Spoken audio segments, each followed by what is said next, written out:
Today, we're taking a look back. We're diving into the psychology of what we're calling the scraped knee generation. Basically, kids who grew up before everyone had a supercomputer in their pocket. We're going to break down how their kind of unstructured, unsupervised world actually built a specific type of resilience that, well, it's just harder to come by these days. Let's get into it. This quote right here, it's the whole point. The kind of toughness we're talking about wasn't some lesson parents sat down and taught. Nope, it was just the natural result of the world they lived in. It had to happen. It was forged in the real world, not taught in a classroom. So if you grew up in the 60s, 70s, maybe the 80s, you were basically a test subject in this massive, unofficial experiment. An experiment in freedom. There was really just one rule, right? Be home when the streetlights flicker on. And all those hours in between, they were completely yours to figure out. Okay, so what did all that freedom actually do to a developing brain? How did it shape who these people became? Well, let's look at what we're calling the resilience blueprint.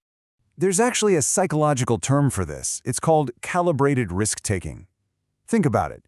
Every time a kid climbed a tree and went just one branch higher than they were comfortable with, or biked over to a friend's house and had to figure out a new route on their own, their brain was learning. It was learning how to manage fear, how to solve problems in real time, and most importantly, how to trust its own gut. This process literally wired their nervous system for resilience, not for anxiety. And this is where it gets really interesting. Look at the difference here. On one side, you've got a brain that learned by messing up, by falling down and getting back up. The little voice inside your head says, I'll figure it out. But on the other side, when there's constant supervision, the brain is trained to always look for outside help. The unknown isn't an adventure, it's a source of major stress. So this kind of environment created a few, let's call them archetypes. And first up is one you've probably heard of, the latchkey survivor. This is the architect of independence. You can just picture it, can't you? A kid with a house key on a piece of yarn or a shoelace around their neck. This was totally normal. School gets out, you walk home, you let yourself into an empty house, and you're on your own for a few hours till your parents get back from work. And what does that do to you? Well, it builds this sense of hyper-independence. You had to make your own after-school snack. You had to figure out how to get the VCR to stop blinking 12 o'clock. This wasn't about being lonely. It was a crash course in self-efficacy. That deep internal belief that, yeah, you can handle things. You got this. All right, let's talk about our second type. And honestly, in our world today, this one might be the hardest to even wrap your head around. Meet the boredom master. This right here explains so much about the differences between then and now. Before screens were in every hand, boredom was just a fact of life. A long car ride, a rainy Sunday afternoon. Your brain had no choice but to learn how to entertain itself, how to self-soothe. Now compare that to today. The second you feel a little bored, you reach for your phone for a quick scroll, right? A little hit of dopamine. One brain learns how to find peace on the inside, while the other gets trained to constantly look for it on the outside. And the skills that come from this, they're basically superpowers today.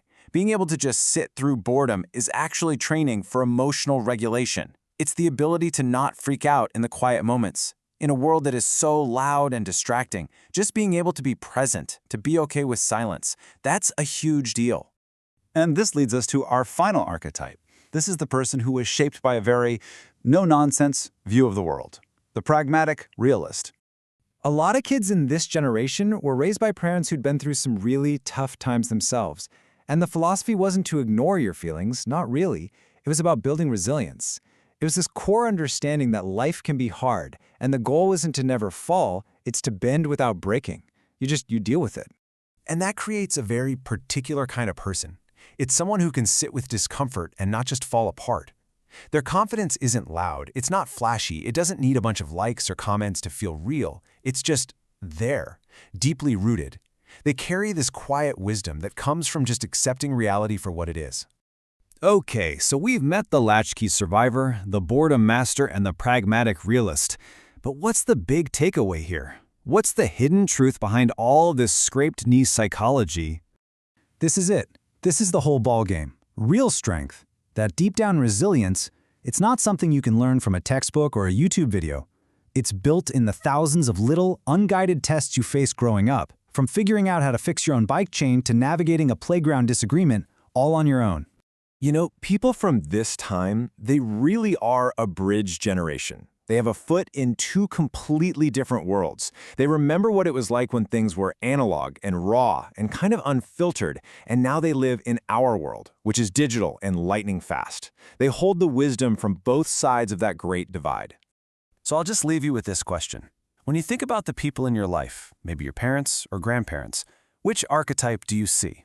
Are they the fiercely independent survivor, the calm and steady boredom master, or the wise pragmatic realist? The point here isn't to say one way was better. It's just to understand and maybe appreciate how different worlds can build very different and very valuable kinds of strength.